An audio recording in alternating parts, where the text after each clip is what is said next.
In section 7.1, we look at the law of sines. The law of sines is a simple formula that will allow us to solve triangles that are not right triangles.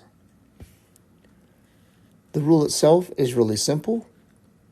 It says the sine of an angle divided by its opposite side is equal to the sine of any other angle divided by its opposite side. You can also flip these fractions over and these still remain equal.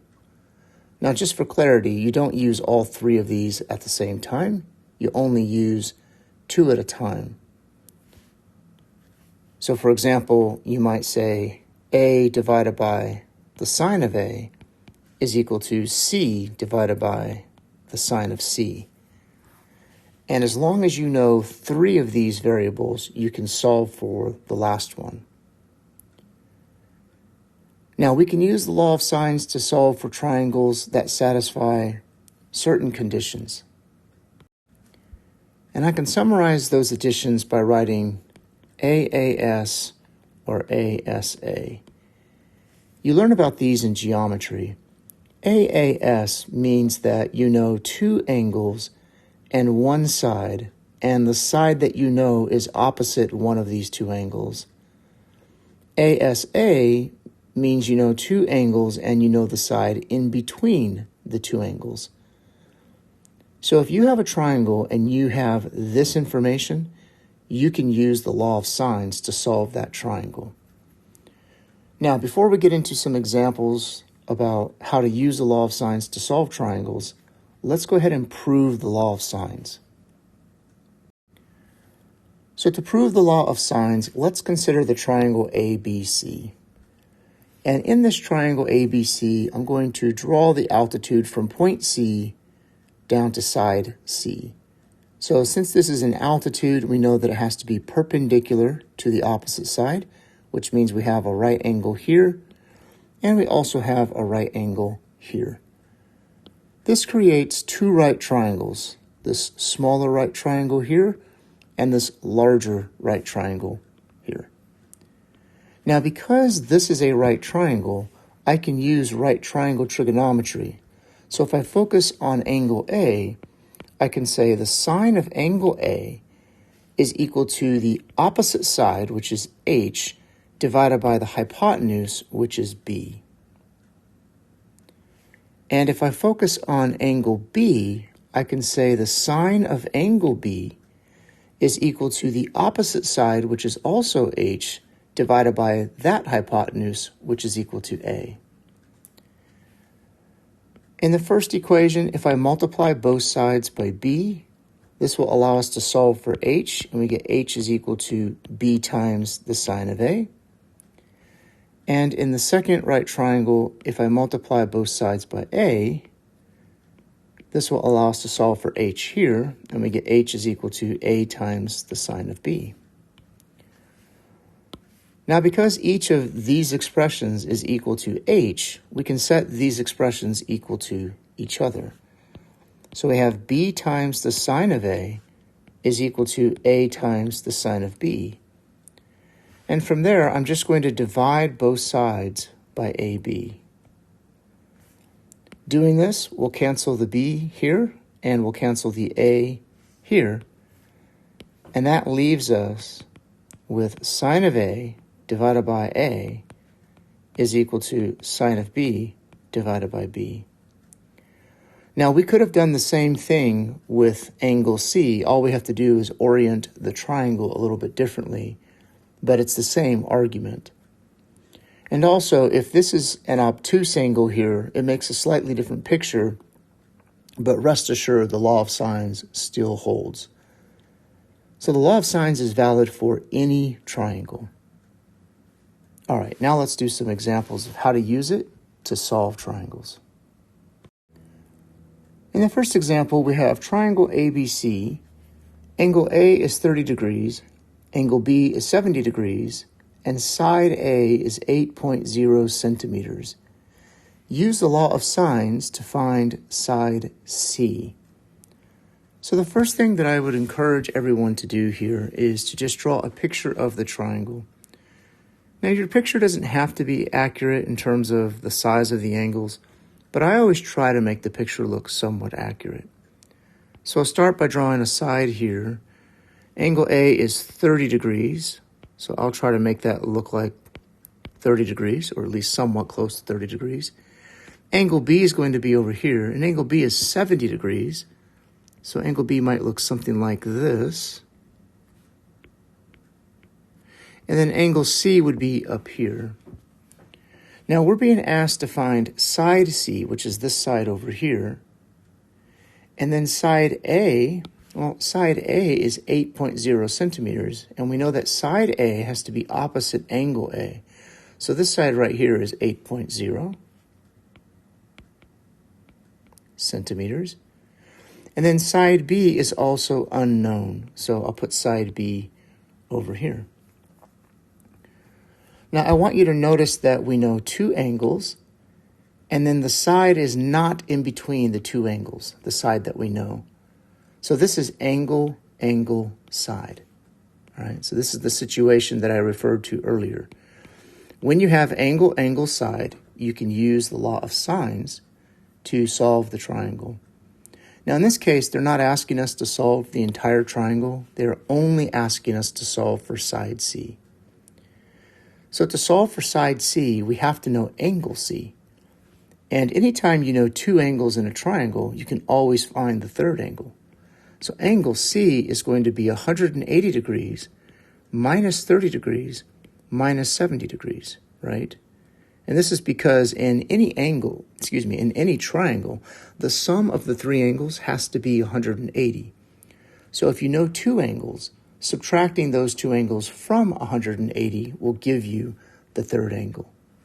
And if you do this subtraction here, we can see that C is going to be 80 degrees. Okay, so now that we know angle C, we can find side C. To do this, we're going to use the law of sines. Since I'm looking for a side, I'm going to use the law of sines where the side is on top. So I have C divided by the sine of C, and this is going to be equal to either A divided by the sine of A or B divided by the sine of B. Well, we're going to use A, and that's because we know angle A and we know side A. So we're going to say A divided by the sine of angle A, and now I'm just going to plug in all of these values. So side C, that's what we're looking for, divided by the sine of angle C is 80 degrees, is equal to side A, which is 8.0, divided by the sine of angle A, which is 30 degrees. And from here, I can solve for C by simply multiplying both sides by the sine of 80 degrees, right? So if I multiply by sine of 80 degrees here, and if I multiply by sine of 80 degrees here, what happens is these cancel out, and we get C is equal to 8.0 times the sine of 80 degrees divided by the sine of 30 degrees. And then all I have to do is plug that into a calculator. And you can see the value that we get here is 15.7569, etc. And we're only rounding the side to two significant digits. So if I round this number here to two significant digits, we are going to cut it off right here. And so the answer here is approximately 16. And remember, this is measured in centimeters. So this is side C. In our next example, we have a similar situation. Solve triangle ABC if angle B is 34 degrees, angle C is 82 degrees, and side A is 5.6 centimeters. So I'm going to start with drawing a triangle. And in this triangle, we know that angle B is 34 degrees, angle C is 82 degrees, And side A, which is opposite angle A, is 5.6 centimeters. We don't know side C, we do not know side B, and we also do not know side A. We can use the law of sines to solve this triangle because what we do know is angle, side, angle. So this is the ASA situation that I brought up earlier. So in this case, we know two angles and the side in between those two angles. So that's what we call ASA. Now, in this case, they're asking us to solve the triangle. That means we need to find all the missing parts. So what I like to do is make a little solution box over here. And in this solution box, I have all the missing parts. So first we're going to find angle A. You always find the missing angle first because it's easiest. And then we'll find side B and side C. So to find angle A, remember angle A is going to be 180 minus the other two angles. So I have to subtract 34 and subtract 82. And if I do that, I get 64 degrees. And that is not an approximate answer. That's an exact answer. Next, we need to find side B. To do this, we're going to say side B divided by the sine of angle B is equal to, and then I need to pick a side that I know. The only side that I know is 5.6 centimeters. That is side A. So we're going to have A divided by, and then the sine of angle A. And once again, we need to fill in these values. Side B is what we were looking for, divided by the sine of angle B, which is 34 degrees. This is equal to side A, which is 5.6, and that's going to be divided by the sine of angle A, which is 64 degrees.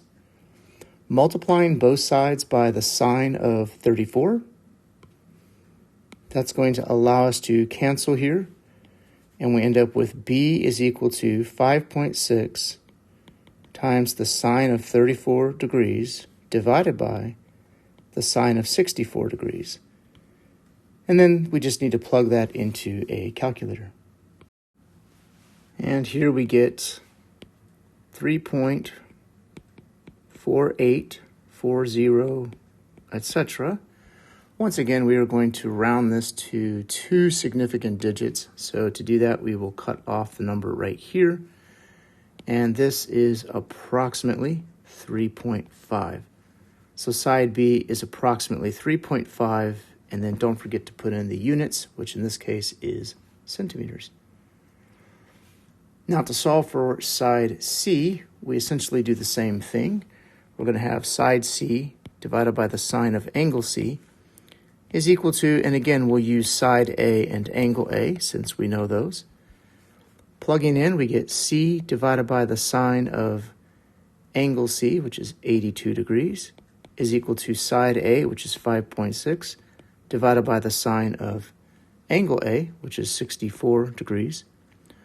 Multiplying both sides by the sine of 82 will allow us to cancel here, and we end up with C is equal to 5.6 multiplied by the sine of 82 degrees divided by the sine of 64 degrees, and we'll plug that into our calculator to get the following. 6.1699. And again, if we round this to two significant digits, this is going to be approximately equal to 6.2. So C is approximately 6.2 centimeters. And so when solving a triangle for all the missing parts, again, I like to make this little solution box. That way I have a summary of everything that we found within that box. In our final example, we look at the following application problem. A woman is standing on the street, looks up to the top of a building, and finds the angle of elevation is 38 degrees. So here is the building. Here's a woman standing here on the street, looking up to the top of the building, and the angle of elevation here is 38 degrees.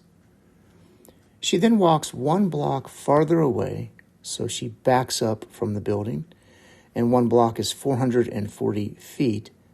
And now when she looks up to the top of the building, the angle of elevation is 28 degrees. The question is, how far away from the building is she when she makes her second observation? So what they're asking us to find is this distance right here. So to find that distance, we need to know this distance, right? Because all we have to do then is add 440 plus whatever this is, and that would give us this distance. So let's call this distance here x. So let's zoom in a little bit here. I want you to see that you have 3 triangles in this picture. You have the large triangle here, which is a right triangle. You have a smaller right triangle here. And then you also have this oblique triangle right here. Now to find x, we only need to know one of these 2 sides of this smaller right triangle, and then we can use regular trigonometry. So what I'm going to do in this problem is I'm going to find this side right here. So let's give this side a name. Let's call it R. Now I want you to notice that side R is also a side of this oblique triangle right here. And we can solve for anything in this oblique triangle because we know this angle here is 28 degrees. We know this side here is 440 degrees. And notice that we also know this angle here because since this is 38 degrees, this angle right here has to be the supplement of 38 degrees, which is 142 degrees. So this angle right here is 142, and I know that's very difficult to see. Actually, let me write that in a different color. And now in this oblique triangle, notice that what we know is angle, side, angle. Let me draw a different picture that's a little bit easier to see. All right, so let's zoom in on this situation here. So in this oblique triangle, I want you to notice that we have angle, side, angle. So because of that, we can find anything we want to find in that triangle. Particularly, we want to find side R. To find side R, we have to know an angle opposite side R, which is this angle here, 28 degrees. And then we have to know another side in the triangle, which we do, this side here, 440. And then we have to know the angle opposite that side, and that's this angle up here. So let's find out what that angle is. I'm going to call this angle theta. And we know that the angle theta will be 180 degrees minus 28 degrees minus 142 degrees, right? And that's because the 3 angles in the triangle have to add up to 180. Now, if you subtract 28 and 142 from 180, you get 10 degrees. So this angle up here is 10 degrees. So now we can use the law of sines to find side R. We have side R divided by the sine of the angle opposite side R, which is 28 degrees, is equal to the other side that we know, which is 440, actually the only side that we know, which is 440, divided by the sine of the angle opposite 440, which is 10 degrees. Now, if we multiply both sides by the sine of 28 degrees, we end up with 440 times the sine of 28 degrees divided by the sine of 10 degrees, and this is side R. Now, if we plug that into a calculator, we can get an approximation. And you can see that we get approximately 1,189.574, etc. Now, I'm not going to round that answer, all right? I'm going to leave it in its pure form because I now need to use that answer to solve for x. So now how do we solve for x? Well, x is the side that is adjacent to angle 38 in this right triangle. And we also know the hypotenuse of this right triangle now. That's the 1189, right, that we just found. So using cosine, we can say that cosine of 38 degrees is equal to x divided by r, right? That's just the definition of cosine. Then if we multiply by r on both sides, we get cancellation here, and x is equal to r times the cosine of 38 degrees. Now to finish this, you can do one of two things. So one thing you could do is you could just take this answer here and plug it in, right? And then multiply by cosine of 38. That's perfectly fine. But since we know that that r is actually equal to this value right here, we could take that value and plug it in for r. And if we do that, we get this. And now what we can do is we can just plug this whole expression into our calculator. Now, when you multiply a fraction by the cosine of 38, this cosine of 38 just joins the numerator of that fraction, right? Because you can say this is over 1. So let's go ahead and plug that in and see what we get.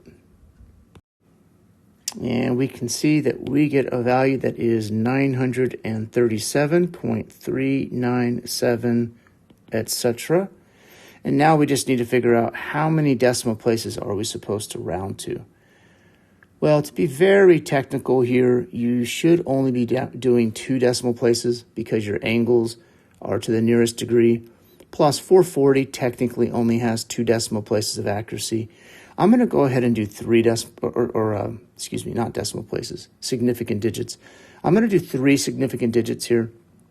And so if I round this answer, I'm going to get approximately 937, and this is measured in feet.